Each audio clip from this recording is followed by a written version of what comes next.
All right, we're back. Grob, episode It's been a minute. 6. No, 5. I saw something being posted about 7. The issue Oh, 7. the issue 7, issue yeah. 7. This Okay. is the, as So far it as the doesn't line up? podcast. No. We started the podcast interesting. just more recently. Like we did Radical. 6 issues before we started the podcast, I think. Okay, cool, nice. So on I think episode 5. 5. Yeah. And today, our guest is Trevor Najera. Hey, here I am. Thanks for having me, man. Thanks for coming. So you're working on a documentary, music documentary. Yes, sir. I've been, man, my life, these past 2 years has just been living, breathing 80s rock culture and 80s documentary style things. So I'm working on this documentary with Thommy Price, 80s rock and roll legend of Billy Idol, Joan, Jett, Patti Smythe, Debbie Harry, Blue Oyster Cult. He just has a humongous amount of history, and that's what we're exploring, man. Yeah. Is he responsible for the cowbell? Not that song, but no, actually what he is responsible for, and this is kind of one of our talking points, right? Of like the things that we want to speak about with Thommy Price is that he is the guy that basically put drum machines out of commission. I mean, not totally out of commission, but the idea is when he joined Billy Idol, right? Billy Idol really wanted that human quality, that explosive quality, right? But he couldn't get it out of the drum machine, which was a Linn drum, right? It was beautiful. It was great. It worked for everything else, but they knew they needed the right drummer.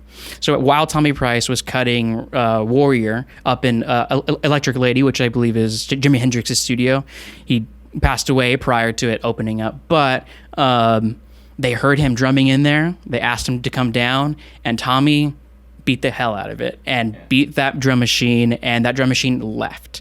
And what you hear in Rebel Yell is Thommy, and that's largely what he's known for as far as evolving the drum world and letting sort of music understand the idea and what it really means to be a drummer. Because he is on the beat every time, and he is reliable, and that's what everyone loves about him.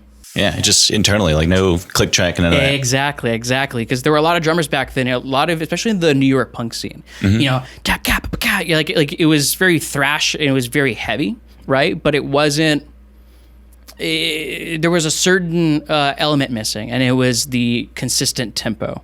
Yes, everything's chaotic and everything's crazy, but when you start working in the more professional world of putting out these records that are being heard by a huge audience, right? You need that stable beat, and that's what Thommy gave, whether it was Joan, Jett, or Scandal, or Billy Idol. So I think that's what really kind of elevated and evolved the '80s rock culture and like '80s rock music. Yeah. Hell yeah! So you've just been diving into that, like. You're talking to like producers and like other musicians that are around.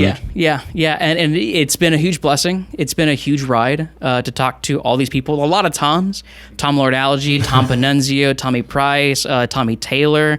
I don't think there's any other Toms on our list, but like the first, like when we released our teaser, the first few people are all just Toms, right? It's just, they say the Tom Club. Yeah. But yeah, Tommy Taylor was Christopher Cross. Tom Panunzio is Stevie Nicks. All of the Blackheart records. All of a lot of Rise Against. A lot of modern and older rock stuff. I know.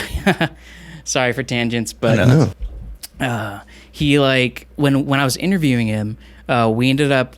He wanted to show me this record he did with Billy Gibbons of ZZ Top, but like no one's ever heard it, and it's Billy Gibbons' take of like Tejano and like reggaeton kind of styles. It was so weird. It was so weird. Sorry, but so yeah, just all these cool cats, all these different producers. Michael Frondelli, who produced Rebel Yell as well.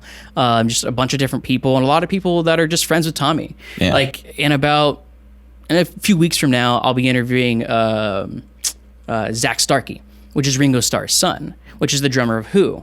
How does this clue in? I mean, he's just a really good friend of Thommy. And a lot of these people massively respect Thommy. And that's what I've been really learning through all this, is understanding not only his story, but the POV of other people around him and how he affected him. So it's just been a wild ride, man. I mean, I can go left and right about all these experiences, but it's just crazy. It's just crazy. I was on set for one of those shooting days. We were at Tommy's house? So that was essentially the pilot. you were a part of, great Zach here, was a part of what kind of really springboarded what we were doing. In the teaser, you actually don't get to see what you worked on, because it's his personal interview, and a lot of the teaser is focused on sort of educating, because not a lot of people understand who Thommy Price is, because the drummer, he's always in the back. He's a very humble dude. He's never been someone to want to be in the spotlight. And so part of what we're doing is the education part of it. And sadly enough, your stuff wasn't made into the actual teaser, but that was what springboarded our ability with our investor to go ahead and push forward and say, hey, we got something pretty cool here, right? We got something pretty cool. I actually think if we're talking about springboarding and how things kind of got rolling, Thommy he's a beautiful soul, man. He's humble to the core, and he just loves rock. And I had no idea that he was snubbed from the Rock and Roll Hall of Fame with Joan Jett.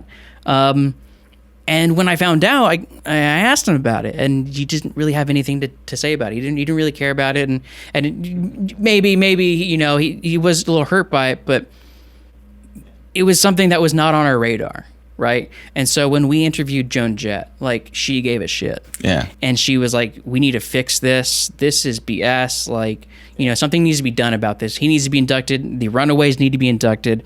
And once that hit, right, that sort of gave the idea that, like, oh wow, there's something really here. Because when we started this, all he wanted was just like, hey man, I just want to create this little profile piece of me, 15 minutes, like, not even a big thing, right?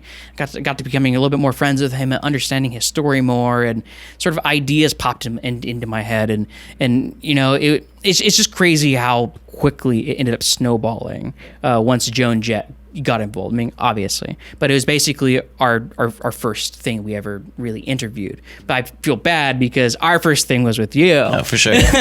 Which was what springboarded that. So thank you for your help. And honestly, without you and Josh and Jackson and Patrick and everyone in there, JD, of course, and Rosie, a lot of this just really becomes a real San Antonio community piece, because, you guys were there to put it together. I mean, like, I was there to really produce and direct it, and I had a vision of what I wanted, but you guys executed what I required and, like, needed. So thank you as well. But thank you for everyone that works on it in the community, because I think something like this gets created with that kind of attitude and, like, teamwork. You know what I mean? Hell yeah. Yeah. I mean, shout out to the crew, to JD and Josh and all of them. JD, Josh, Patrick, Jackson, MLA.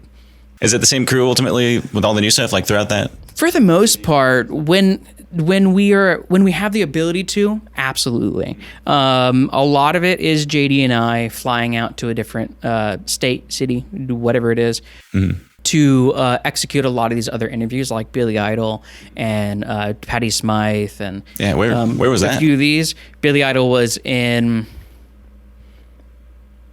Where was it? Basically, we went to LA, and then we drove 3 hours down to the interview at a show that he was playing inside of his hotel room.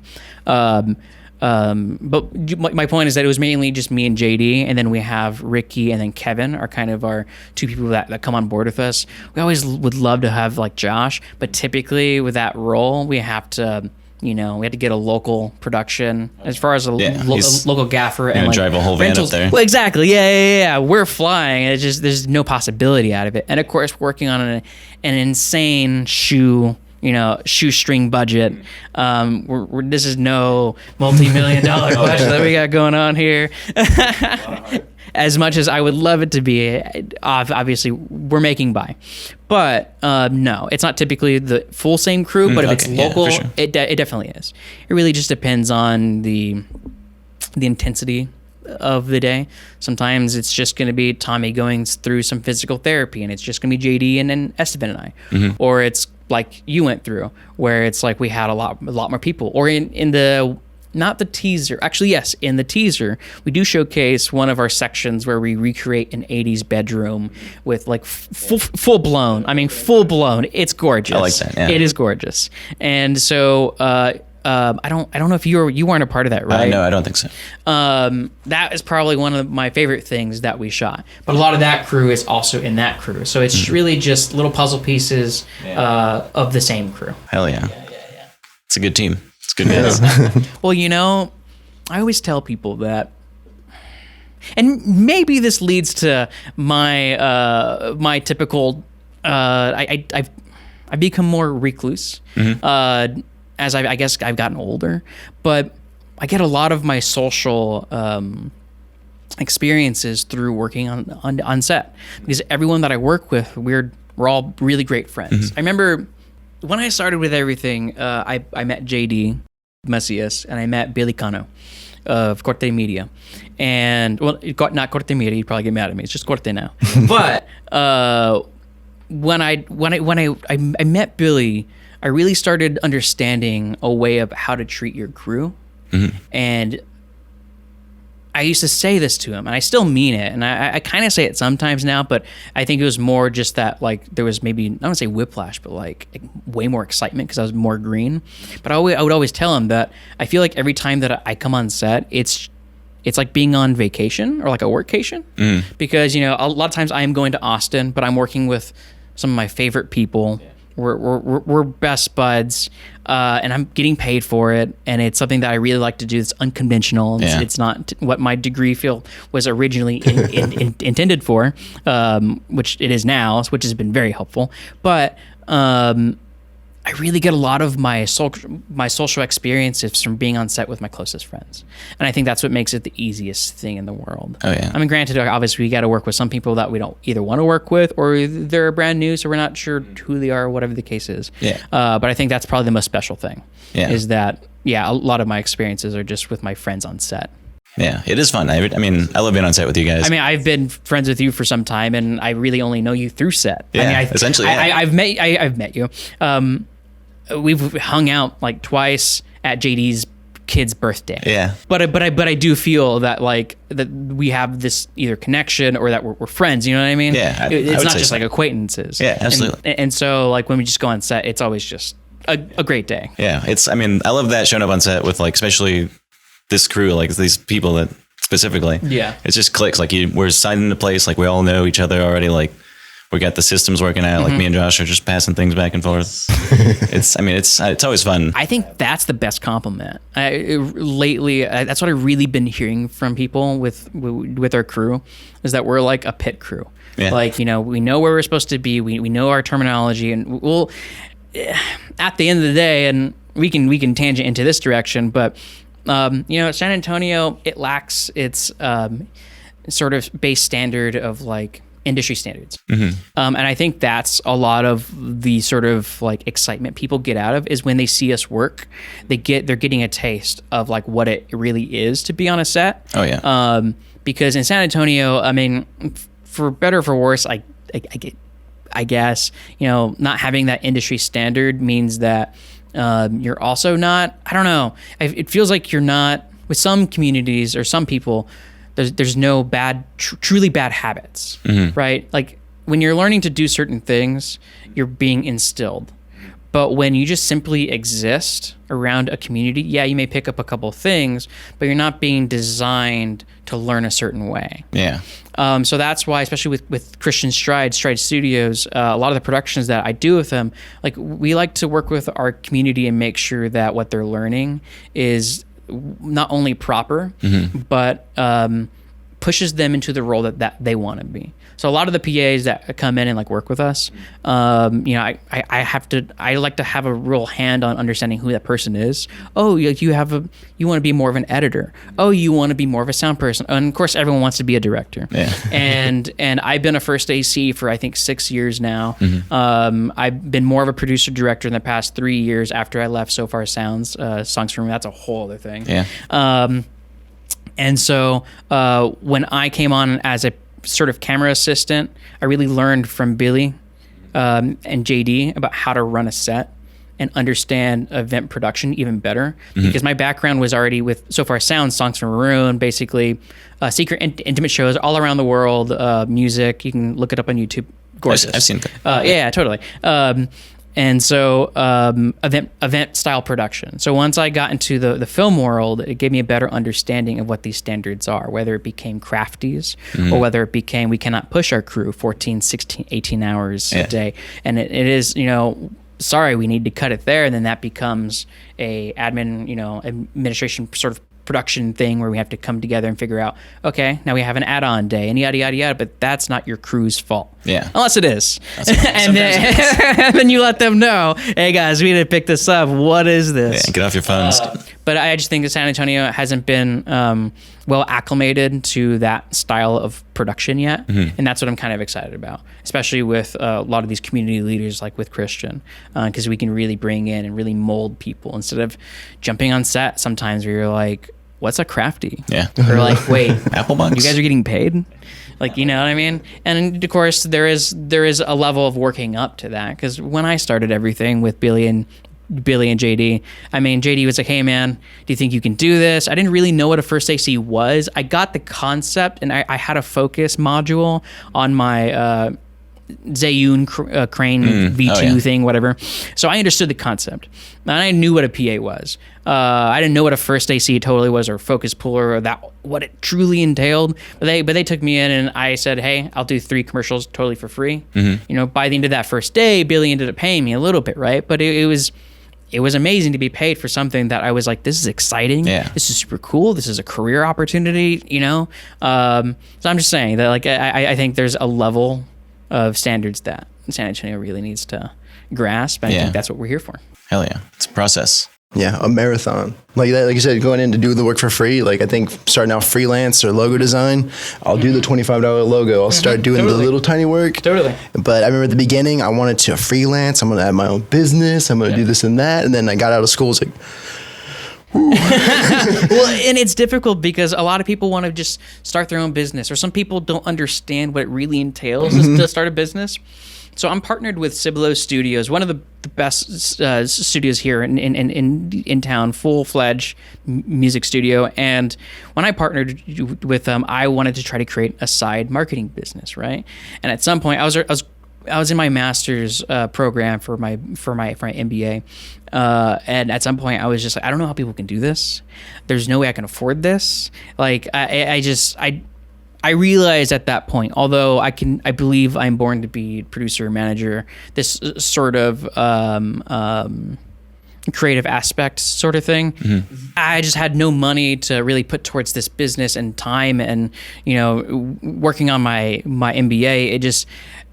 It made me have so much more respect for someone who starts and builds their own business. I believe I have a lot of attributes for it, but it's something that I realized in myself that it's not what I really wanted to do either. I wanted to do film, tell stories, be more in this creative space. Granted, building your business can be creative, but understanding the fact that, if you don't have one client coming in, and if you have all these like either liabilities or costs that are on top of you, it's real.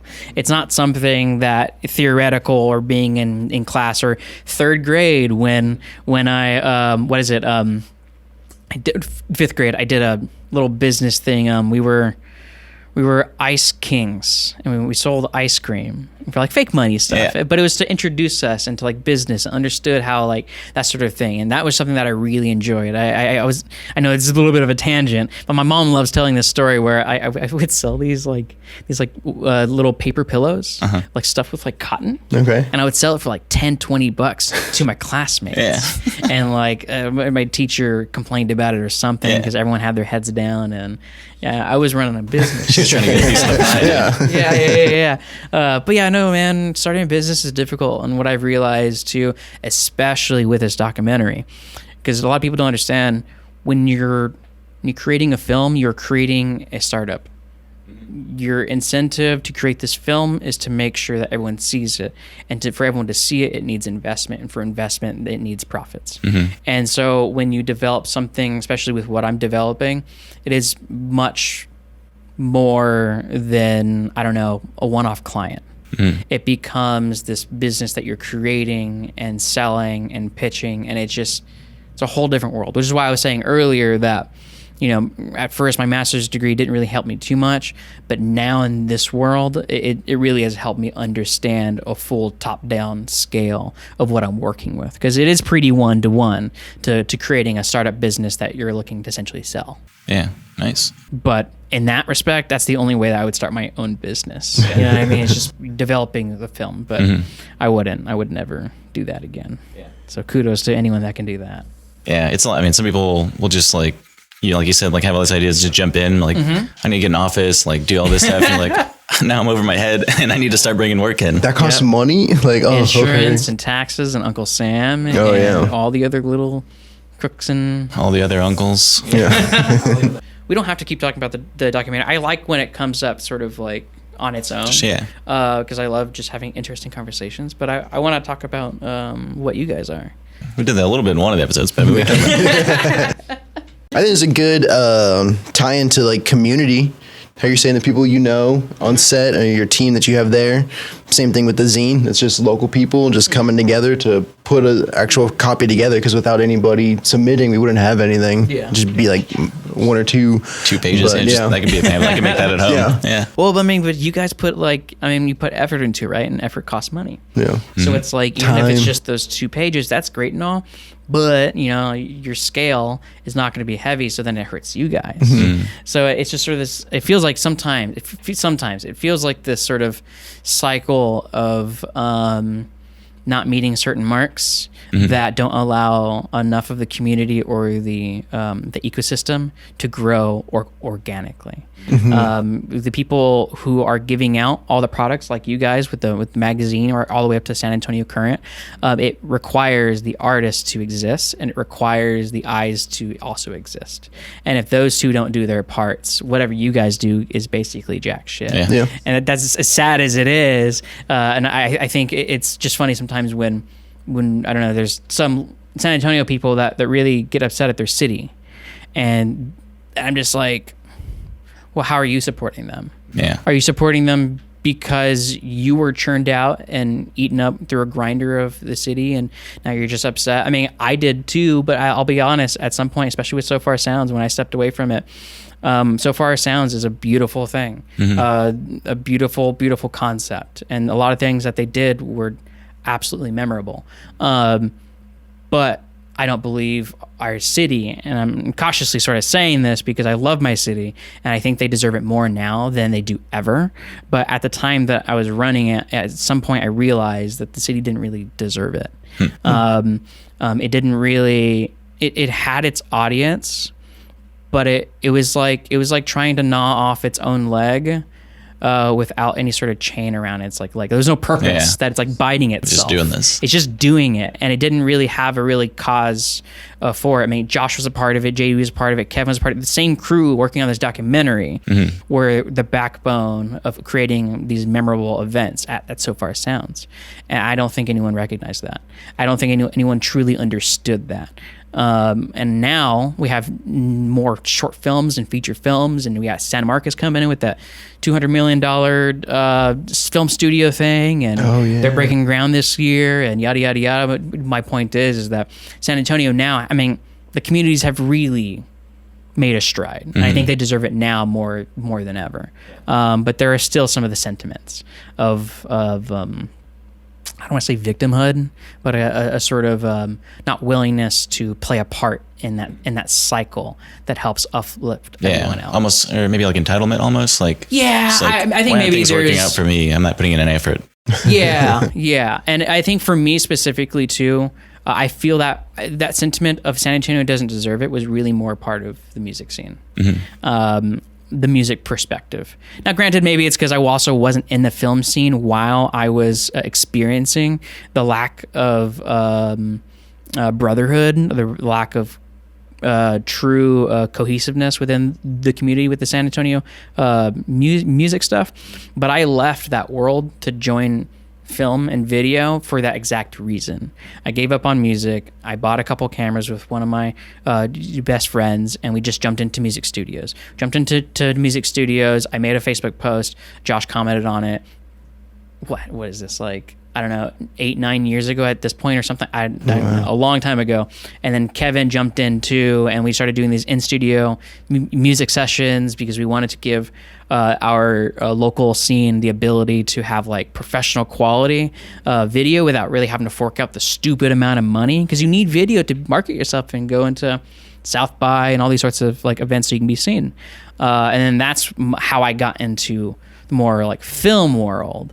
But I've felt more love holistically from the film community than I ever have in the music community, and that's why I think I have those thoughts. Yeah, I feel that. I feel like, I mean, I'm not super well versed. Me and Andrew used to be in a band years ago. Yeah. But as far as the music scene, it feels a little more like cliquish, like in group, out group. Totally. Like no one wants to raise each other up and all that. Whereas like film, it's like you work with one person in this crew and they'll end up in another crew, and it's just like everyone's just trying to do shit, like trying to make cool stuff. Maybe it's because to some degree it's like, well, we're all technically solo artists, even though we work in teams together, right? A drummer can't just leave a band and go do a solo set at some jazz bar. I mean, I guess they could. Actually, I probably chose the right place to have just a drummer, riffing for like an hour or two. But that's sort of that point, though, is that bands just have to exist, and then they sort of have to exist together, rather than someone from one band can just coexist on their own, or just join something else without like starting drama. Yeah. Because I also think it's very personal. A band is so personal. Yeah, it's it's like enduring too. It's like you don't like on set we finish a project and we're done with it. Like there's no more band. Like the band Recreating Eden. I mean, they're all brothers, right? But it's like they've been together for 6-7 years now, like as like a band. I'm just trying to think. I mean, granted, Kevin and Josh have been my guys for that long, and basically JD too. And so I don't feel that sense of like, oh, they're my guys, so you can't use them. But maybe it's because we're not under a company head together, right? Because the company head would sort of be that 1-to-1 to being in a band, if that totally makes sense. Yeah, for sure. Because then you have your non-competes and all that sort of stuff. But I think maybe that's why there's not as much viciousness. Yeah, man, we're all session musicians. Yeah. Guns for hire. Yeah. So yeah, back to the point though, I think you guys do a great job at like committing to your like work ethic and like work community and what you guys want to do. That's kind of one of the reasons why I'm here. Yeah, thanks. So, well, I'm glad. Try. Yeah. It's just us too. So that's the thing. It's like sometimes happens life gets in the way. Yeah, pretty much. That's the thing too. Like we don't necessarily have like any metrics or deadlines that we're trying to, outside of like submission deadlines and stuff. Yeah. But it's kind of go with the flow. I hate it and I love it. The algorithms and Instagram and growth, hate it. But I love the idea of not having these sort of like true deadlines that I can just sort of exist with my creativity and just put it out at my whim. But now that I've got the whole documentary thing, it's something has to be so above board that can't be just something, or I'm bored today, so I'm just going to post this teaser trailer, or I'm bored, yada, yada. I got to, certain approvals and yada, yada, yada. But that's the very stressful part. And I think that's what I miss a little bit about, being able to just post whenever you want or just put up whatever you want, whenever you want, but it seems like since you guys do that, I mean, are you guys happy with that? Yeah. I mean, so far. I think so. Yeah. Yeah. I think social media is just its own other world. Yeah. I'm not overly concerned with growth or any of that necessarily. It's like, I mean, I never expect this to become like a job that'll make me money. Like, I'm not going to buy a house with this. But I think that's the point, right? Yeah. I mean, that is the formula in a sense, is to try your best to do what you love and do it for as long as you love it. I think because it's not a job or anything we're looking to make money off of, we can have fun. Like, I had this concept for a cover. Okay, that's cool. Like, share people's art. All right, that's a bonus. Like, it's really nothing else. You said nothing like just holding us down. We have to meet a deadline and post it this time. Make sure we get this many people interviewed. Like, just able to just have fun with it and something we can share with the community. Very cool. So it's pretty cool. It's different, cool. Because like my freelance stuff, that has deadlines, that has, going to talk to different people, networking. It's like, okay, time to get to work. But now we just get to have fun with this and sticker ideas, whatever we want to do. It's just like, all right. Very cool. What's been y'all's favorite experience with this thus far? So far, probably the issue release, I think, at Gold. Mm-hmm. I think that was fun. Yeah. That was great, honestly. Like, we want to do another issue. I mean, I think we talk about it like every time. I think we're going to do one for the next issue. Issue 7 issue release. Right now, yeah. Maybe a Gold. I'll hit them up. We'll see. Yeah. But yeah, we did like a release party for issue 4. And we were making like, we're over here, Andrew, like screen printed posters and stuff, like little like sheet of paper size posters, but like did those and like made them all like unique and individual, like tagging them up and stuff. And we like spray painted them and did cool shit. And then we gave those out with the like first 20 people that came or whatever. You know, I'm actually pretty blown away that I hadn't really heard of you guys until you told me. Cause I mean, I don't know. I mean, we do no advertising. Yeah. But it's like, no, I've definitely actually looked up. I was like, oh, I wonder what podcasts are going on in San Antonio. I'll put like San Antonio podcast. And maybe that's naive of me to the podcast is relatively new. Like we just officially launched it like maybe a month ago. Got around to it. We were doing the zine for like a year and a half, 2 years maybe. Well, I mean, I guess that makes sense. I mean, you only told me that like a month ago, but I've seen a couple other podcasts going around here, and I maybe the podcast era might be sizzling away.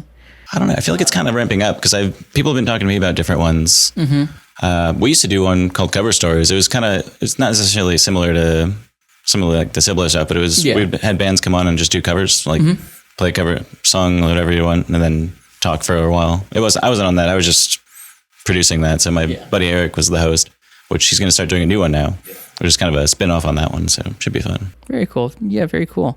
You made me think about Cibolo a lot, man. We miss doing those shows. So Cibolo Studios, we used to do these shows called Cibolo Live, which we technically do, but now they're a bit more special. We used to do like one band every month, and we do these in-studio live shows for about an hour. It'd be a live broadcast. I'd be switching. We'll have multiple cameras. Josh typically is lighting it. Kevin, whoever else is coming in to help with camera work and everything like that. And Landis Chisenhall will be mixing, and he does all the studio work. And we do these great, beautiful, like in-studio sessions. And that's, I think, what really, really kind of kept us going during like COVID. Because once COVID happened, I mean, like, I destroyed my savings, like 6 months, no work. Like, what are we going to do? Let's do something. And so then we started doing these in-studio sessions. You know, I used to do the whole so far thing. And it was an amazing experience to bring in these artists, because although they were local, like they were impeccable. And I feel like sometimes the word local, like, although can have a endearing meaning, I feel like people try to stay away from local because it means amateur. Not that I'm not saying it actually means amateur, but in their head it's kind of yeah. And it was just a random thought that I had in my mind, because when I remember sort of being like, oh, you local music, it's like no, I'm a session player, or oh no, I'm a XYZ, and it was something more defining into more, I guess, a professional role to say that this is my job in my life, whereas I guess local just means like it's your hobby. Yeah, I mean, which I guess kind of makes sense why you would like say that, but I'm hoping that the word local really, especially in San Antonio, will start to become more of a meaning of like a team. Yeah, reliable. Yeah, reliable. Like when if you go visit a new country, you want a local with you. Like you don't want someone from out of town. Yeah. All them Californians are. No. But yeah, with like Cibolo Studios, like man, they have such impeccable quality. I really wish like anyone and everyone can just kind of see what we and like Landis does there. They've opened up another studio space in there. One day it'll be a full-fledged like whole production studio, but right now, you know, it is for full album. It's for everything that you can think of outside of like I guess technically that the only thing that they don't do is surround sound. But I mean, their SSL board there is absolutely gorgeous. The equipment that they have there, they got the Eagles piano. It's the piano that toured with them. So anyone that was, or it was Don Henley. So anyone who played with Don Henley live, played on the piano, it's absolutely gorgeous. There's these little painted eagles on it. Oh, wow. But it's an impeccable quality, right? In this little, what I like to call a clown car studio, because it needs to be that way, because we've had an issue or two where someone has set fire, has definitely set fire to we used to have glass in the front, and they set fire to it, and it entirely shattered. Jeez. So we got entirely concrete wall that's now I think it is soundproofed. I think it is. Everything inside the studio is entirely soundproof, but I think that was the only wall that wasn't done because it wasn't. It didn't have a thicker base of concrete. It was just a glass wall. So it's just before you walk in, it's just a small little PC little shop kind of thing, and as soon as you walk in, it just opens up to all these different rooms, and it's like a little maze, and it's a clown car in the best way you can possibly think. Hell yeah. But I implore any of you guys out there, if you can go check out Cibolo Studios, it's just the quality. Yeah. I would love to check it out. I've seen the videos. I've never been physically. Yeah. Yeah. Well, we definitely need you to come in there and help us make one. Let's do it. Yeah. So intentionally or accidentally fire... Intentional.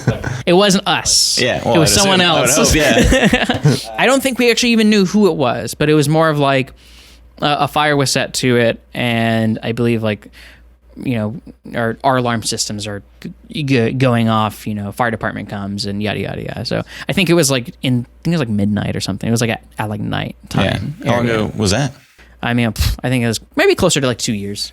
Yeah. Jeez. Yeah. Still, that's crazy. Yeah. That's crazy, yeah. Well, yeah, because it's it kind of needs to be a clown car. It kind of needs to not promote itself on the outside in a certain way. Yeah, it's got to look inconspicuous. Yeah. There's a lot of stuff in there. There's a lot of stuff in there, but it is a whole business ran by Landis. So it's not like if someone broke into... I was gonna say Sam Ash, but I'm no, that would probably hurt them. You break into Sam Ash, they're liquidating right now. Just take it. I don't even care. Small tangent. I felt so bad. I was scouting one of their events they had this drummer come in and play, and it was sort of this masterclass thing. But I was kind of scouting to do local drummers so we can interview them for the documentary. Oh, cool. I ended up winning this $600 speaker. In this raffle thing. I felt pretty bad taking it, but I was I want it, I guess I'll go and take it. Back to Landis. Oh yeah, so I mean the studio, it's ran by Landis. It's not going to be some corporation company, so that's why it's so much more, I think, impressive that it's solely ran by him, and the amount of production that he has there, and the amount of clients, how busy he is, and how the quality that he can produce, and the categories at which he can produce different things, I think is impeccable. And so, like I said, head off to Landis, but yeah, I just love that studio. Cool. I think Josh loves it too. Yeah. He tells me every time. Yeah, I mean, he's talked to me about it a lot. Yeah, we'll see. Hey, there you go. I'm not lying. Hell yeah, we need to get Josh out here. Absolutely. An episode. And JD. That episode would probably be about 6 hours long. Yeah. On just Josh. Yeah, just intro. So, My Life, Your Entertainment. Right? Thommy Price. Yes, sir. Me and Andrew saw the teaser that's about to drop. Yeah. What do you think about it? I thought it was really cool. I like that opening scene, with the 80s flashback kind of thing. Yeah. And it just rolls into all the interviews. I love that you're saying that, because I don't know if we're going to post that yet. Yeah. So you guys may have seen something. Yeah. Nice. It's because it has some music in it. That's not technically cleared yet. So that might be a very special thing for you guys to have seen. We're looking to drop that piece to it. But that was probably one of my favorite things to do, because like I said, the 80s memorabilia kind of thing. Yeah. Community came together, all my friends, here, man, I have this, I've got that, I've got tapes, I got records. My dad says, hey, man, I've got records. My friend's hey, man, this little TV, you can go ahead and use it. I've got a friend, Desiree, she was coming down I gave her I think I paid $350 for that stereo thing that I'd never use. It's in the closet somewhere, waiting for the day to be used again for the same reason, because now they're just props. But they absolutely work. And it was just an incredible experience, because that room was entirely empty and bare. That house was under construction. Actually, there's a sequence where he's leaving into the hallway. That's a fake door, and that leads into someone's bedroom, but we're trying to fake it to make it look like someone's leaving the house, because he's getting ready and leaving for a Billy Idol concert. That's the music we haven't cleared yet. It was an insane build, and I loved it so much, but I maybe got an hour of sleep, because we only had access to the room after 10 p.m. the night before, and call time was 6 a.m. So I had to preset everything, and I had to buy new carpet. We had to move this huge ass pinball machine. We had to set up curtains, bring in a bed, just the whole 9 yards. I had to put a wall up of different posters and things. Please don't look at it too much. I realized in the cut there is a Foo Fighters. There's a Foo Fighters little tiny poster. But it's funny, and it made me go shut up, because this was almost 2 years ago. This was at the very beginning, before we realized that we really got this thing, right? And I posted it. I posted a screen grab, and someone was like, "That's not the right XYZ or whatever it was," and I was like, "Fuck you." Block. I ended up deleting his comment at the time, because I was like, "Man, I'm just looking for positivity." Yeah, right. I get it, but I'm not AMC. I'm not MGM or MGM. I'm not this big corporation company.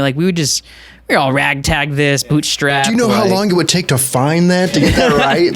Yeah, dude, you don't even know. I mean, and a lot of the pieces were coming together that day. We had the original Rebel Yell Billy Idol cassette tape that a friend of a friend had, that needed to go find it and grab it the morning of. That boombox came the day before, and then originally we had this nasty 90s black sort of cylinder style radio cassette thing. It said it was the 80s, and the serial number confirmed it, but it was just, there was no way. It needed to be a box. Didn't have that look, yeah. It needed to have the look, and it just... It was 80s future. I was looking for 80s rock. Yeah.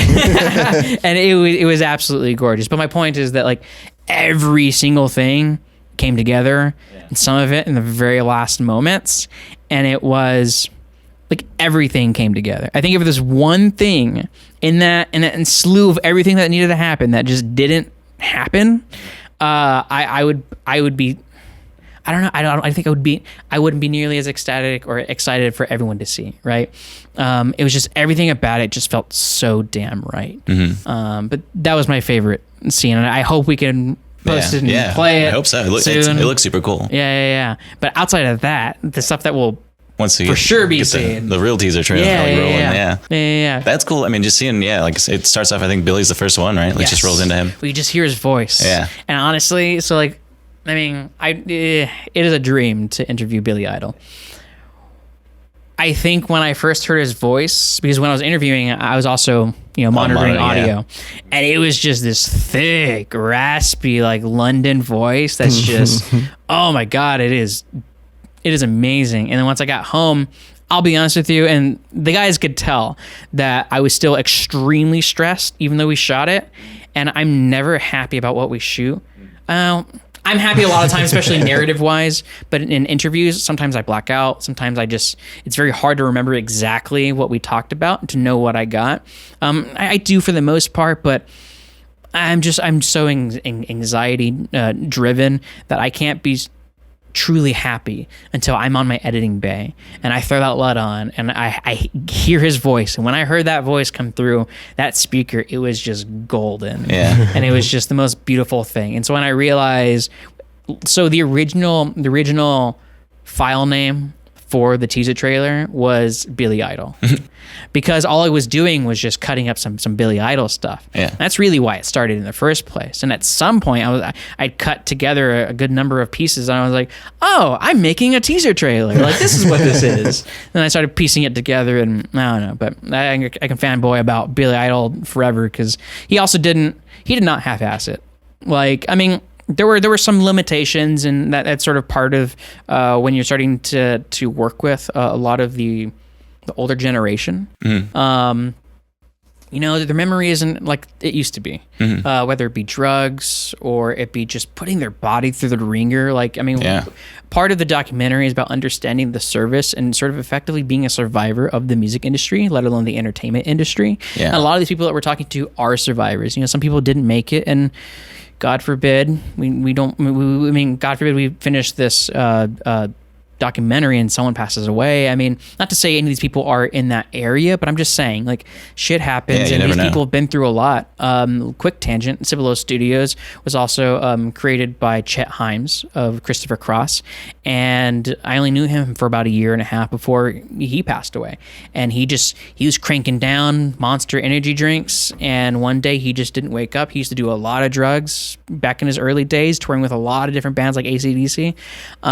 And it takes a toll, but you're putting your body through the expectation of what the industry is upholding to you. Yeah. And that's what we talk about a lot within this documentary. And so my point is there was a sort of understanding. It was a sort of, I don't want to say a wake-up call, but it was an understanding of like what we're talking to these artists about.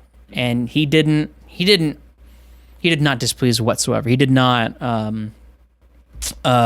half-ass it for us whatsoever. He really gave us the Billy Idol treatment, I'm a rocker dude, and you know, so I was very appreciative of like that, and that's probably my biggest, that's why it has to be first, you know what I mean? I mean, it just had to be first, because that's probably my most proud moment within this documentary thus far. Super cool. It's awesome going from COVID, wiping your savings, to being able to interview Billy like that, like that name, like little dominoes, and then like, I remember someone asked me, man, he's like, well, like how did you just start being able to do that? And I was like, well, here's kind of the kicker to it. You know, I did So Far Sounds for a number of years. I've got my master's degree. I've got quite a bit of experience in multiple different facets, and the right opportunity came at the right time to the right person. And that's really all it is. And that's why networking, it's a little bit of a education lesson. Network. You're not going to be good when you start, but just do it, and then you'll eventually, Yes, because the more people you meet at the right times, it becomes movie magic. And that's essentially what happened. I was just, I don't want to say given a project. I was just given an opportunity. That when I saw something possible here, because I'll be honest with you, when we started this for the first year, almost a year and a half, we weren't totally sure what this was. And maybe it was because we didn't totally grasp the Rock and Roll Hall of Fame thing, and Tommy's been going through a lot of different other things that he's been having to like deal with. But when this all started, it was just a profile piece, and then it became like, oh, what if maybe this is a docuseries, and Tommy's one of the featured artists on this, right? And then we started realizing, oh shit, no, Tommy's the center of this. Like, there are so many people that are affected by Thommy, and I think one of my questions I always ask is to these artists are, what do you think your music does to the listener? And how do you think it transforms the generation? And I think that's I genuinely think that's one of the best questions to ask, because a lot of people don't understand what Thommy did for them, right? And it's, once again, he's not in front of the tabloid. He's not going crazy. He doesn't care about social media. I mean, he wants to connect with his people, but like all he wants to do is rock out, be with his friends. He's got a family, make music, all these sorts of things, but he's not going to be on TikTok. He's not going to be doing these sorts of things. So people don't really get who he is. And so that is such a missed opportunity for those who want to understand more about where they came from. I mean, I always tell the story, and it goes hand in hand with that question. I typically tell them about how when I was in kindergarten, my dad, or maybe even daycare, my dad would pick me up every Friday from daycare. I'd always have a cookie, a soda, and put on K-Zap. K-Zap, for any of you who are not old enough for that, is basically 99.5 or whatever. Classic rock. Even 104.5. I mean, they're actually all flopping around. The Eagle. It's just some sort of a classic rock thing. And so I was listening to AC/DC, Joan, Jett, Billy Idol. I mean, my music catalog of what I love, spans an insane amount of genres. But I was really growing up through that. And I think Thommy, with the way that he plays, instills such an easy way to grasp on who he is. He's that bass beat. He's the heart. He is the roaring propulsion of whatever band that he's a part of. And I think they know that, and that's why he's so special to so many people. You know what I mean? Yeah. And we just really need to show people that. And I think that's one of the more exciting parts about all this, because I can talk forever about all these cool cats. I've been learning so much, and I already did know so much, but this has really unlocked so much jazz, or not jazz. Just such like a deeper, richer connection with all of it. Absolutely, man. Yeah. Absolutely. Hell yeah. Yeah, he seems really cool from the time I spent with him just on that one set. I mean, he's a sweetheart, super chill dude. Yeah. He's a super chill dude. He comes from New York. Yeah. He comes from New York, where if you said sorry or excuse me, like, someone would look at you like you insulted them. Like, we could talk about that for a bit.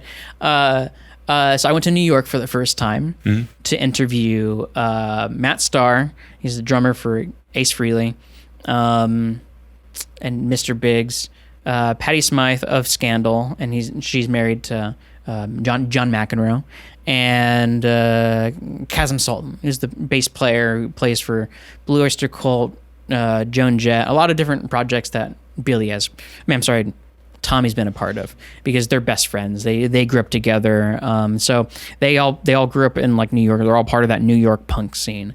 So when I went to New York, right, I rented a 7-seat SUV to transport all of our grip gear. And for anyone who doesn't, if any of this is sort of going over your head, why that's important to know, it took me 3.5 hours to park.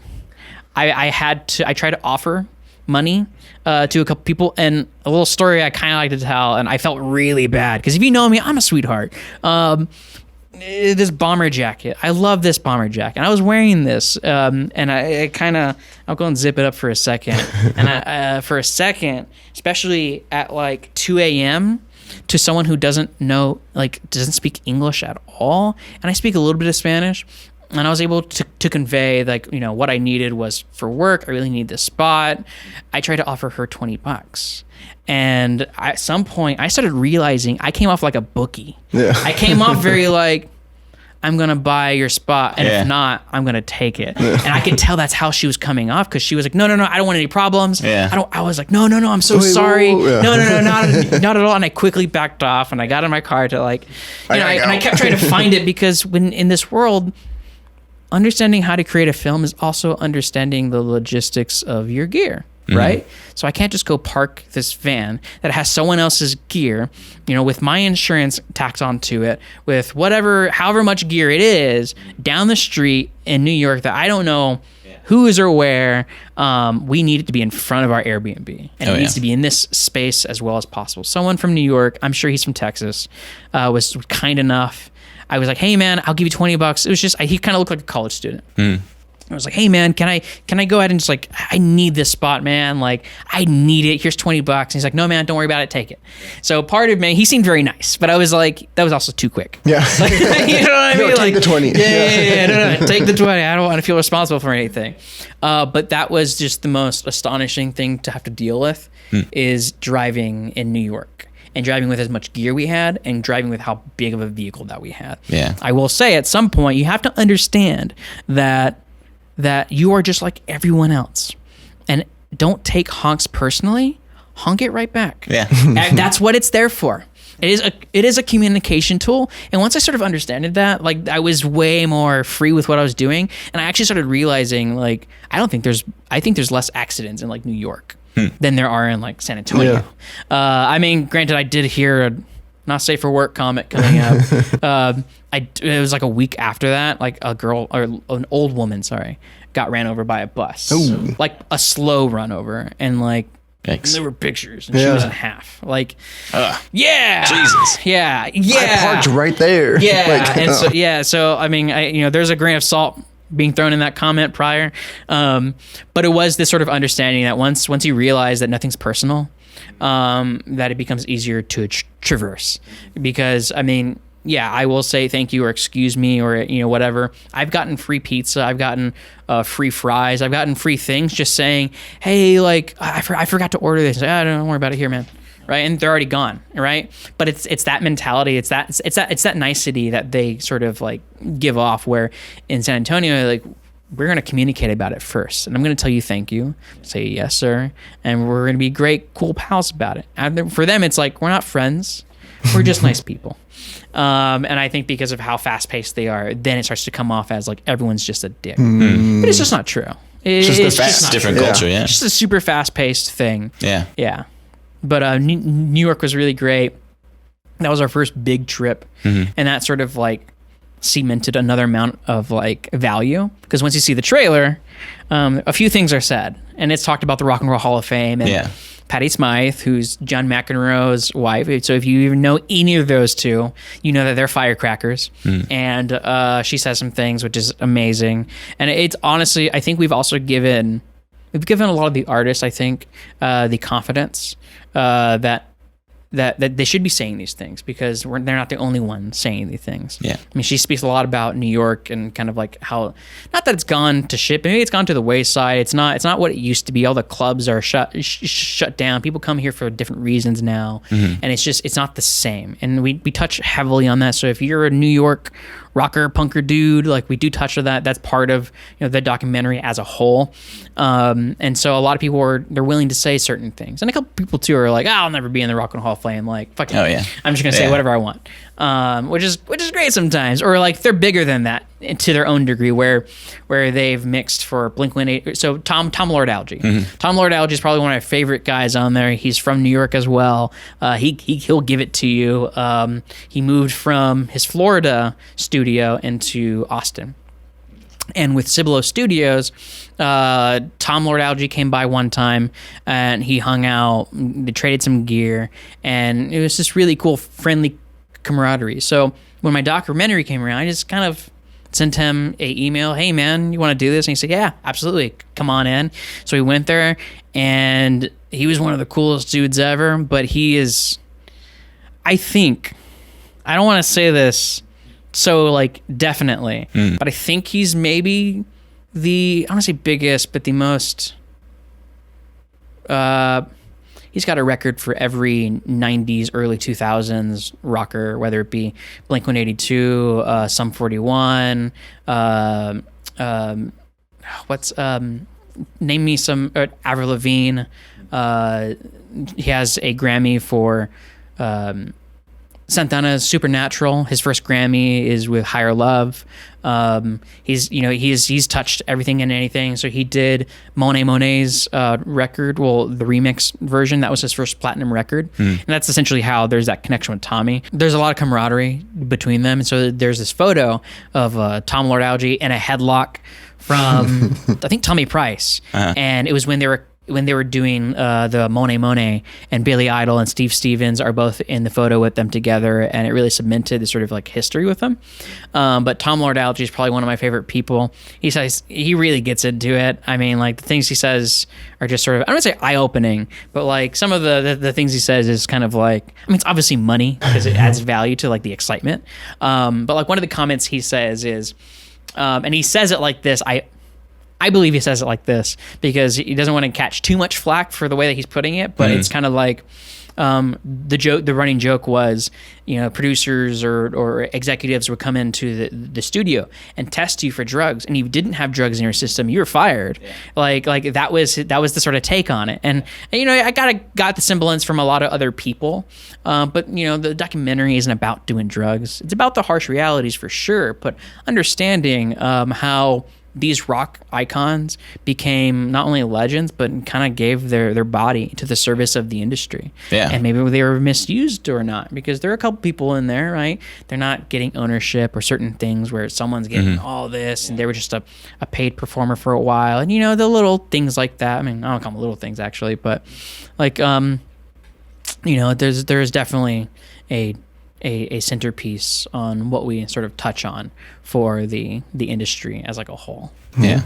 It's not surprising. I mean, people get into heard in the industry or just like looked over as just like, oh, you're just a member of the band, so whatever. Yeah. Like, Yeah. What's that movie? Get Him to the Greek. Have you seen that? Yeah, totally. Like, it's great. I mean, it's like a satirical kind of parody of the music industry thing, but it's like at the end when he's like broken his arm and he's like, whatever, just give him some drugs and get him out there. Like, it's like they don't care. It's just like, you're just here to make us money. Yeah. Totally. And, we talk about a few things like that, but I think it becomes something that's not in the teaser trailer.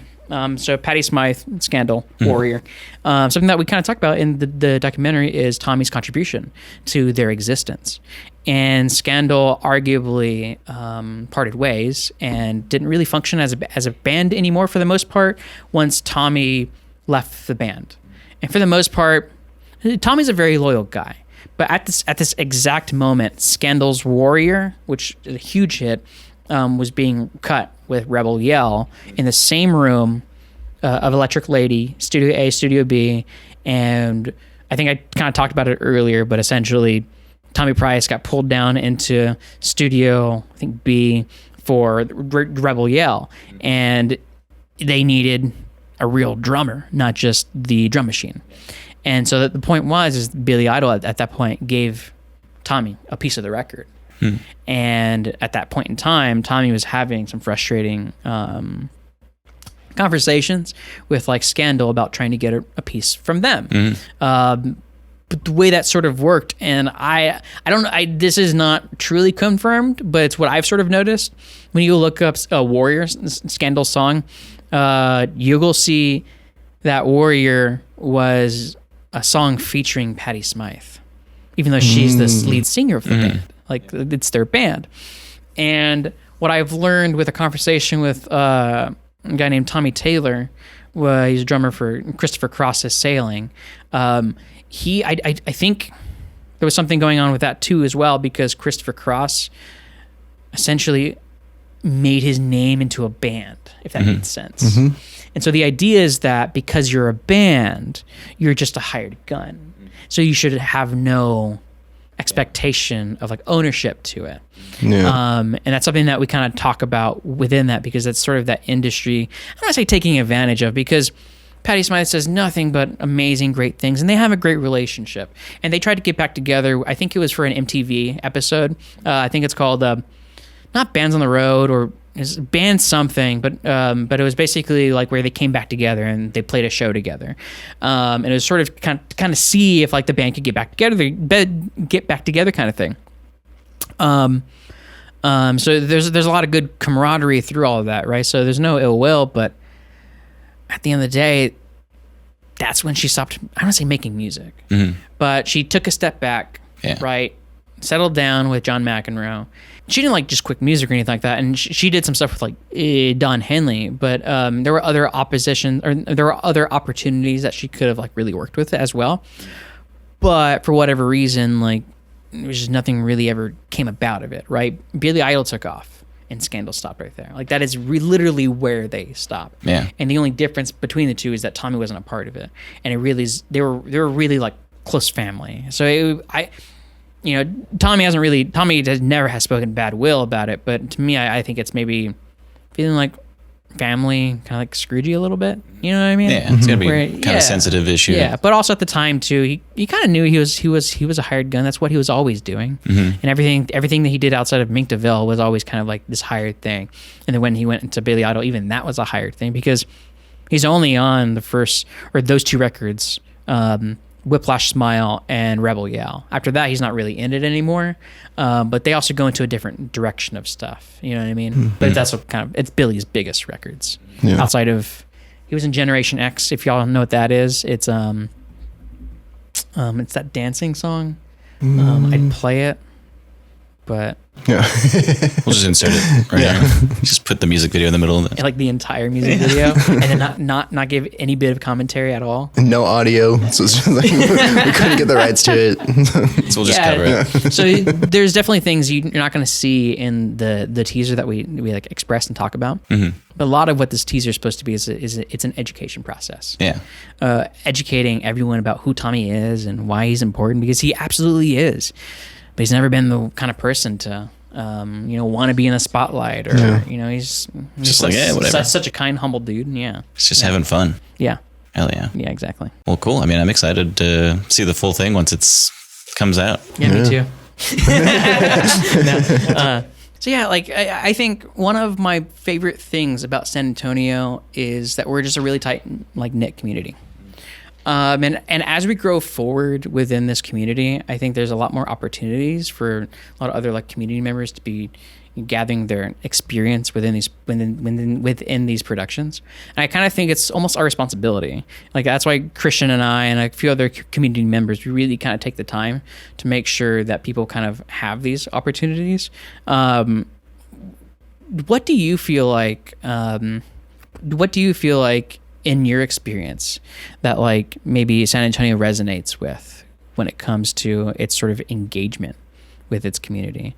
Like, do you think it's, I guess what I'm trying to get at is trying to open up a conversation about what might be the best ways about engaging with your community with different facets. I mean, what has been your experience? Well, like, or through film, or, like, I mean, film, through creativity music, and stuff? It's just, well, I mean, I think that, like, arts is generally where I kind of see that, because I mean, we got all kinds of different musical culture. We got art, like painting, different stuff like that. We got murals all over the place. Yeah, and do you think it's up to the people to give a place for that to occur, or do you think it's up for the people to give a reason for it to occur? I'd say maybe. I was gonna say, maybe like, a bit of both. I mean, a little bit of both, because, like, community and outreach, like, culinary is kind of a big one. Yeah, I'm kind of seeing more pop-ups, more coffee stuff, like breakfast sandwich pop-ups. Cupie Boy, that's a good one. It's a good breakfast sandwich right next to 8 Ball Coffee. Yeah, they had a pop-up. They had the space available for, like, vendors to come show up. Sure enough, they had a handful of them come out, and just the community came and supported and gave them that opportunity to share their stuff. So very cool. I'd say a little bit of both. Yeah, you're absolutely right. Honestly, I didn't even think about it too much. I mean, I know that I've got a friend, Austin Jimison, who's also started up a whole company on just a creamer. Like, I think it comes from a sort of sense of entrepreneurship. Yeah. Right. That kind of, like, re-incentivizes the city to care, or the community members to care. And I think that's what I'm really excited about when it comes to these filmmakers coming up. I mean, this guy, Jackson Kibbe, producing one of his other films, Inertia. It is heart to heart, top to bottom. It is a community-based film. I mean, a lot of us are coming together to create this really incredible, like, piece of cinema that our local team can really be proud of, right? But he's only 20 years old. Yeah. I mean, I think about me and I'm just like, man, I have made pivots in my life, and I'm happy where I'm at, and I am damn proud of where I'm at. But man, do I wish I had the ability or the time and the resources to make. He made short film after short film after short film. He's 17, 18 years old to 19 to 20. Now he's on his first feature. And he has this team that's rallying around him, and we all believe in him. And partly, I think that's how it's happening, is that we see this spark in the younger generation of filmmakers here in San Antonio that can really, like, do something. Fan this and flame. He's done some things. So it's like he's done some shorts that have really showed us, like, oh, he cares. Right? He is passionate. I think we need to cultivate more people like that, and we need to. Well, I guess not cult. But you know what I mean? Little cult. just a pinch of cult. We can have a little cult as a treat. as your dessert. I don't know. But yeah, like San Antonio would really, really benefit from investing further into their younger generation and investing in them more properly. And I mean, like, giving them the avenues to not just say, hey, this is where you can probably find some stuff, but say, hey, this is where this stuff is, and this is how you go to it. Yeah. Because I think sometimes I go to these talks. A lot of it is just about the people that are talking and less about what we can do. But I think maybe to some people who are extremely green, like, to them, it's still mind blowing because they're not used to understanding this knowledge that's kind of already out there. And I think we're missing the mark on certain things. Like, I'm not against film school, not against it whatsoever. Yeah.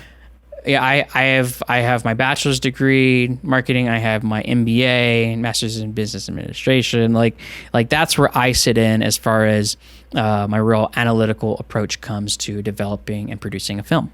But with that said, a lot of film schools, I feel like, talk theory, and they talk to you at base ground baby level, which I guess can be helpful.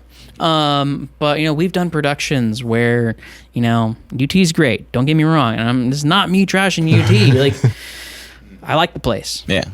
But we've done some shorts with them where it's like, this short is staffed with volunteer UT students who are going to be leaving that program, and they don't know how to set up a C-stand right. Yeah. Or they don't really know how to use the clapper right, or the slater, or whatever you want to call it. Like, there's certain marks that are being missed that are, I believe, part of the core foundations of creating an industry standard. And I'm going to say that till my heart contents, because that's truly what the city needs.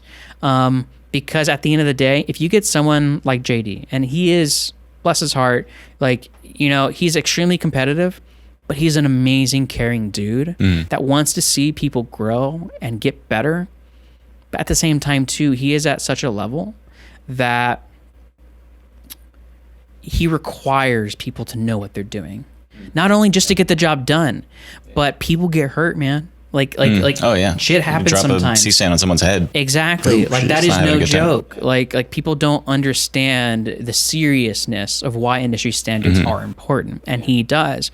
But when you have him come from LA and he's so used to something, right?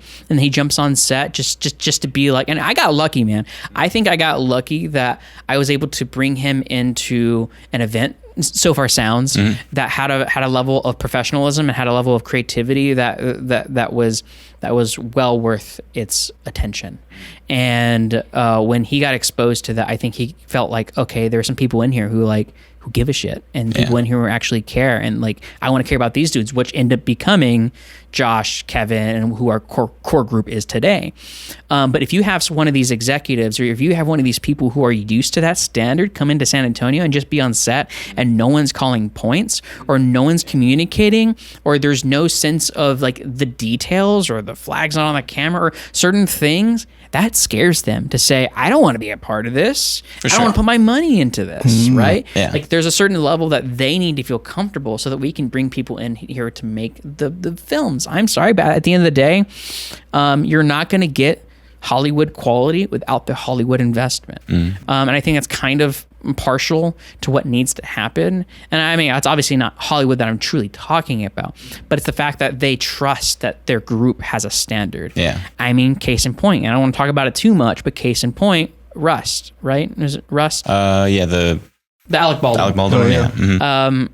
Partial reason why that happened was because they got rid of their union, because they didn't want to pay what was happening. They didn't want to pay the hotel. They didn't want to pay certain things. I'm pretty certain the armorer was a local, but that was part of the issues, is that they threw away, right? Yeah. So now that hurts us as a state who doesn't have a union, who has a very low set of standards in certain cities, that they're too scared to jump into a thing because, let's say there's a firearm on any of the movie. Oh, huge liability. Even now, if there's a firearm, we're dead serious about that. And I've heard some conversations from films that have been around that don't treat it seriously whatsoever, as far as having fake firearms and trusting someone, or intimacy coaches, or God forbid, crafties. Like, there's San Antonio needs to do better in that respect, but it's doing much better than it already has been.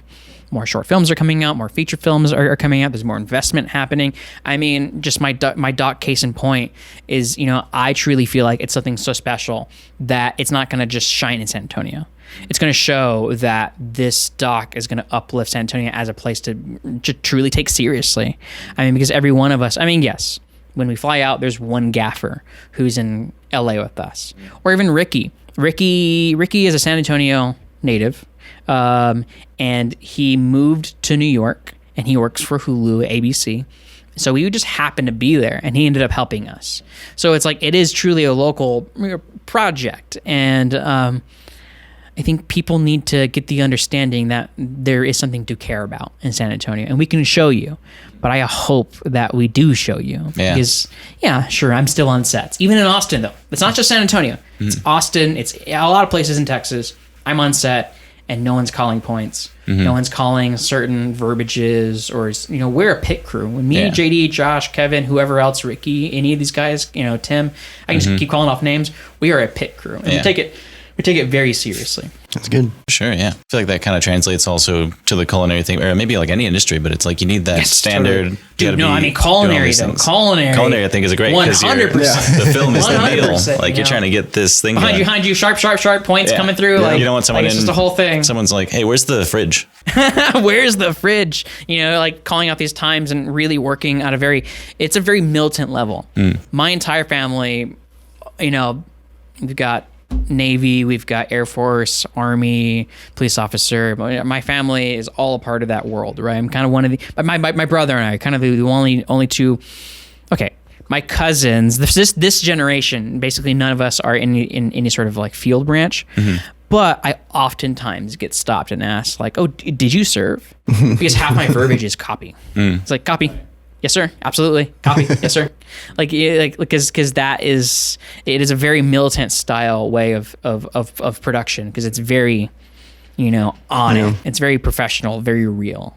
And I think there's a lot of excitement. There's a lot of excitement. I mean, I don't think this kid will ever hear it, but like, there's this one kid that I just kind of want to set aside and to be like, look, man, you're a little too excited. I know this is your first set, because he walks in while I'm trying to set up the camera, and he just grabs a lens and he just goes, oh man, this is so cool. Like, what is this? Yeah. And I'm sitting here, he's grabbed this rental, not ours. It's, several $1,000s easily. And I immediately want to snap and go off on him. But before I say anything, I reel back and I'm like, okay, he has no idea. Yeah. He's just excited. You don't want to snap at him, ruining his whole set experience. Exactly. And so I think sometimes there's conversations that need to be had, real ones, because they're all very excited and cool and all these sorts of things, but sometimes they step in areas that they shouldn't be, or they don't know their place, and that's kind of an important thing in film. Understanding departments and Crafty doesn't touch props. You know this absolutely. I mean, I've definitely been on. I've been on a mixed project prior, where it's like some people in different departments will touch other things because we're just trying to all get the job done. Yeah. And it can be hair raising sometimes. Some directors don't understand that. Oh, I'm just a first AC. I'm not going to go change that floppy for you. I'm not going to go do this. Yeah. There's a lot of worlds where I will do that, and I understand going into the production that there's that level of commitment to it. But part of the industry standard, you work where you need to work because you're good at what you're doing. And if you don't do that, people can get hurt. And it's happened. People get hurt. And shit happens, and we're all amazing. We're all professional. We don't mean for these things to happen, but shit happens, whether it's a union guy or not. Like, I think people need to sort of understand that, because a lot of people do go into this thinking like, all right, everyone, let's just all jump on. Let's all hands on deck. Let's get things moving. Let's keep going, yada, yada, yada. That's cool and that's fine. But when you see the first AC sitting around, it's because he's done his job. We are ready to go. We're not waiting on camera, right? We're waiting on a lighting adjustment. We're waiting on hair and makeup. We're waiting on something else. You never want to be the one saying, holding for camera, or holding for audio, or holding for someone else. Like, we're waiting for someone. You never want to be that. Yeah. And I feel like we're rarely ever that. And so when someone comes in, and I've sort of been on a set before where they have that attitude of like, hey, you're sitting around, but everyone else is running around doing things. Like, yeah. But I'm just like, I don't think you understand. Yeah, it's not like a retail job where it's like, oh, you sit on sweep or something. Like, exactly. And at the end of the day, too, we're there for 12 hours. Yeah. And most times we're there till 16 hours. Like, it's 3 a.m. Whether it's mismanagement in production, or that's just what we were expecting. You know what I mean? Euphoria had record multiple 18-hour days back to back to back to back. Yeah, it looks amazing, but there's a little bit of labor issues there. You know what I mean? But just because I'm sitting down doesn't mean that I'm not focused and I'm not in it. And if I'm around there for 12 hours, I'm going to make sure I'm well taken care of, because your production's not going to be on everyone. The beautiful thing for anyone who doesn't know what a first AC focus puller is, I'm a first AC focus puller. Basically, autofocus in your phone, that's me. And the idea is that I essentially control whether the focus is, far back or whatever's happening. I don't know if it did anything good. Probably. But it is my job to make sure that, the camera is built, everything's good to go. Everything's just being very effective. But on top of that is making sure everything's in focus. So the hair and makeup can do great. The operator can do great. The director can do great. The actor can do fabulous. But if I am soft or that focus is not hit, it is dog shit, and it ruins everything. Not usable. Yeah, it is not usable. So the fact that people want to put me in different places that may either damage me or not, or misutilize me, sometimes worries me, because that tells me that you don't understand the level at which you should be at. Mm-hmm. You know what I mean? Because once you say, hey, camera assistant, I need you to go get a C-stand from the truck or like a low boy or whatever the case is, and we need to post up, yada, yada, yada, to do this. I shouldn't be expecting that guy to know what I'm talking about. He's our first AC. He's here for that job. Mm-hmm. And he may hurt someone, he may not do it right. Yeah, exactly. And if he gets hurt, who else is the first AC? Like I have been sick on set at one point where I'm like, this is a locked off shot. No one's moving. Focus is right here. Hey, gaffer, Zach, can you just hold on? Not you, by the way, is another. Can you hold on to this and just kind of pull focus for me? I need to jet for 10-2. I don't know, even 10-6. I'm sick. You're gonna see. And I at least know there's not a lot of movement. We're at 2.8, and it's just like a sitting shot. So the point is that if I'm out of commission or that first AC is out of commission, now we need to rely on tracking shots or whatever the complicated shots that are going to happening, because people don't understand sometimes the science that comes into how far you need to pull, what kind of lenses that you're working with. I hate working on Rokinons because the focus throw is so tiny that, just barely, just a small nudge is like, boom. That's what makes cinema glass so sexy, is that it just has this long throw to it that you can get every little bit of focus and every bit of point.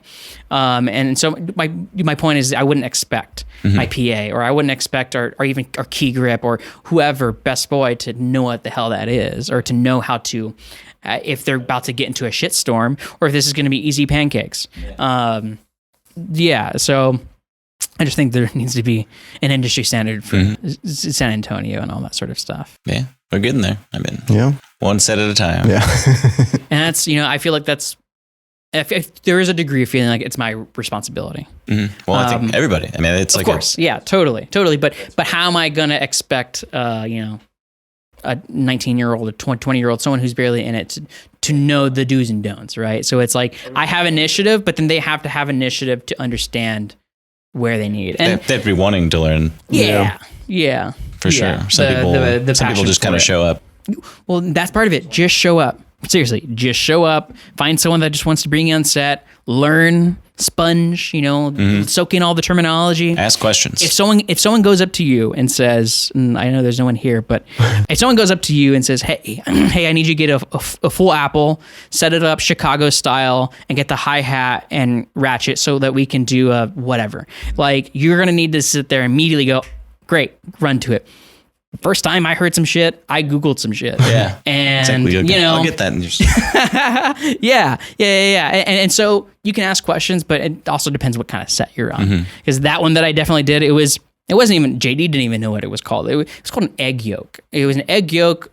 We were so confused with it but it's New York terminology. That's another thing, regional. An egg yolk is a director's monitor. It's like a flying director's monitor. Nice. I don't really get how or why, or just call it my monitor or AC kit or AC monitor or directors. I don't know. There's a lot of other names. But just being on set, soaking up everything, not getting in the way, and making friends. That's gonna be the easiest thing. Oh, yeah. Realistically, I'll be honest, I kind of only follow people back on sets, because that's the content that I'm interested in. I'm interested in who around me is making stuff. I mean, granted, there's plenty of people that I follow or friends on Facebook that we've never met before, but just through the grapevine of Facebook or whatever. And then one day we actually meet and yada, yada, yada. But be on set, get people's Instagrams and make friends, because, a lot of my ability to not have to search for gigs is the fact that I have multiple production companies that look for me for my quality of work. And so when you're able to network that much, you're getting the calls. And also in San Antonio, man, like this is probably the last thing that I kind of want to talk about for community. And if you guys want to wrap it up, we totally can. But San Antonio is the most primed spot right now, I feel like, to do great things and be noticed. I love my documentary. My documentary is so damn special to me, and I think it's so special to so many people here in San Antonio. I feel like if I showed it in LA, it's just another documentary. It just kind of is, because there's other. I mean, it would still be great. It would still be great to probably be on Netflix or Hulu or has these great legs to be working with, but it stands out so much more. And my point with saying that is, like on the Film Commission, there's only 2 first ACs in the directory for the San Antonio. So there's 2 first ACs in the Texas Commission, the Texas Film Commission, that's in the directory that's in San Antonio. Me and some other girl. My point is that in Austin, there's a bunch of them, right? But when New York comes in town, and I've had this happen, I'm the only first AC that they know in San Antonio. Now, I'm not saying that as in like, oh, I'm so awesome. Like I'm the creme de la creme here. But I'm just saying like, even me, I don't really know any other first ACs, at least that I trust. For the most part, and that's my struggle with my productions, is at the very beginning of my documentary and some stuff that I do, especially the music videos that I've done, I've also tried to be the first AC on it as well, at least the focus puller, because I really trust myself. But there's a few of my friends. Patrick is now kind of my go-to focus puller because JD also uses him as well. So I know that he's getting a good training with good quality like work. But outside of that, like I don't really know any other people. And if I do, like they're doing union stuff or their kit is better than my kit. And I mean, I have a great kit. Like I'm stacked with whatever you need when it comes to Video Village, transmission, battery, anything that a director really would want on their set for their pleasure, I have for you, right? But all the other people have even better shit. But that's my point. San Antonio is ripe to stand out. It is ripe to be your own person, and it is ripe to enjoy the rewards that you can bring from it.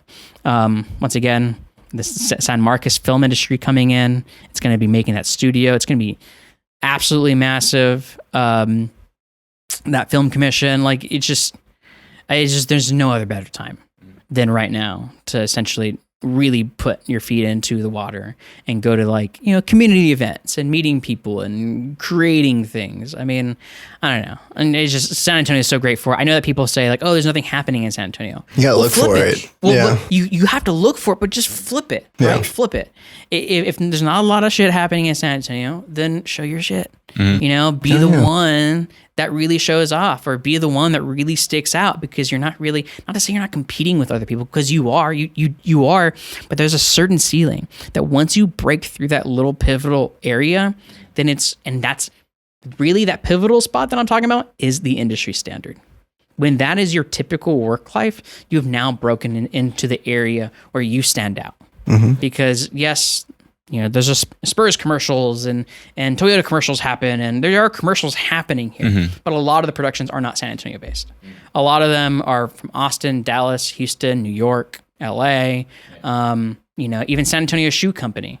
They hired me. They hired, so a LA company contacted me to then hire other people, hair, makeup, gaff, all these other people, because they didn't know anyone else there, because no one has signed up on the film commission for them to even search from. But who guess who was? I was. So they contacted me, and then I would try to get Josh, but we got some other hair and makeup people that are from my groups and everything like that. But a LA company is making a San Antonio shoe company commercial. Yeah. And it's all fine and good, I guess, but they're also hiring out local. But they had no idea. I mean, granted, it's cost cutting because instead of flying out your crew, paying out LA rates, like I tell you my rates, and if you blink twice, like, oh shit, that's your rate, then you're not ready to game with anything else. Oh yeah. Because my rates are definitely, I make a living, I'm happy. But reasonable. They're reasonable. And you know your value now too, and confidently too, which is huge. That's the other thing too, is you get to a certain point where you start saying no to to certain gigs, whether it's because it's a distance, it's time, it's what you're going to get out of it. But I like to say I took my lashings getting into the industry, and I'm at a level to kind of like give those opportunities back, but also being able to value myself. Yeah. Oh my God. And we're up. Yeah. So yeah, I just believe community is really the backbone of what we're doing here in film and what we're doing with the documentary. I mean, I really, truly believe that this doc is really going to show that San Antonio can really do stuff. It's really, I cannot say it enough. It's a brotherhood. Yeah. Whether you're female, It's a hood. Yeah. it's a hood. There you go. It's a hood, which I don't know how that plays properly. Top part of the jacket. I don't know. It's the top part of the jacket. But yeah, I mean, community is everything when it comes to absolutely building and growing. Yeah. And then like you're saying, like having that perspective of going through the grinder and like the rough parts, and then now being able to reach backwards and help other people come to where you are. It's like, that's the important part. That's it's a big one. Paying it forward, bringing people with you. And truly, I think that's always what I really wanted to do as well. Because even with Josh would know, even when we started the whole Blue Fox sessions so many years ago in the music studios, it was all for free.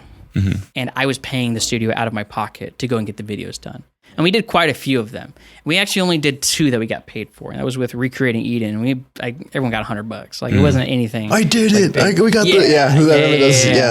And so I think that's just always been sort of our shtick with what we're trying to do, is make sure we're not gatekeeping, but also making sure that we're well educated and that we're ready to do the jobs that we're doing. Because if you're ever put into a spot and a position that you're not ready for, that may be the end of it. Yeah. Because you burn some bridges. Like I imagine if I met Thommy Price 4 or 5 years ago, like there's no way I'd be making this documentary. No way I would have, because I did a video with him first, and then he saw my quality. Him and I kind of became friends. I saw the story, and right? Yeah. But 4 years ago, no, it would have been very detrimental to my career if I'd done something like that. Yeah. It's things we don't think about too. It's and so I don't necessarily call it. I think Josh and I we're having a small debate over something. It's kind of over this whole thing, but it's the idea of gatekeeping. But it's not gatekeeping. I feel like I feel like it's more of like to have standards. Gate queuing. Or because my point is that there's this, like, it's the industry standard in making sure that you know what you want, because you don't want to just not just hurt the production, but hurt yourself, not being able to get another job, right? But then if you jump 2 feet forward into something that you get an opportunity about, but really you shouldn't be getting it, that can be very detrimental to whoever involved. And so my worry is that comes off as gatekeeping, where it's not, as I feel like it's more of fostering. Because what we're trying to do here is we're trying to foster the experience and relationship that you have with film, so that one day when you get these opportunities, then the gate is clear, wide open. There's no lock to it, but at least you're able to walk through that step yourself and enjoy the fruits of your labor, rather than the opposite of being like, yeah, fuck it, man, just go for it, do it, and see what happens. And then you kill someone. I don't know. I mean, I'm mainly joking, but my jokes are pretty dark. But it's not. It's like, you're not saying you can't play with us, but it's like, learn the rules first. It's the same person, and then we're all going to be here picking up that lens. Did I really want to like immediately go up? Because that's the brain in me, that if we were on a union set and someone did that, you're fired. You're not getting a call back. You're not getting a call back. You are done. Like, and that's all it is, right? It's just trying to make sure that doesn't happen to that person. For sure. And you're in San Antonio, so you're here for it. Hell yeah. So my life, your entertainment. Thommy Price. Thommy fucking Price. Hey, yes, Thommy fucking Price. Once y'all see the teaser, you'll get it. Absolutely. And I really hope everyone sees it. I mean, please, if you can, follow us on Instagram. It is an acronym, so it's going to look weird, but My Life, Your Entertainment Film. So it's MLYE Film. That's going to be the Instagram for it. Same with the Facebook. Yeah. Yeah. And the website is basically the same. My Life, Your Entertainment Film. So MLYE Film.com. If you have any questions, please hit me up. We'd love to talk to you and show you what we're all about. But I think that's kind of about it. If you want to follow me on Instagram, Trevor Najera, it's just that, TrevorNajera. Hell yeah. Well, thanks for coming, man. Yeah, this is cool. Absolutely. It's fun. Yeah. Absolutely. Thank you.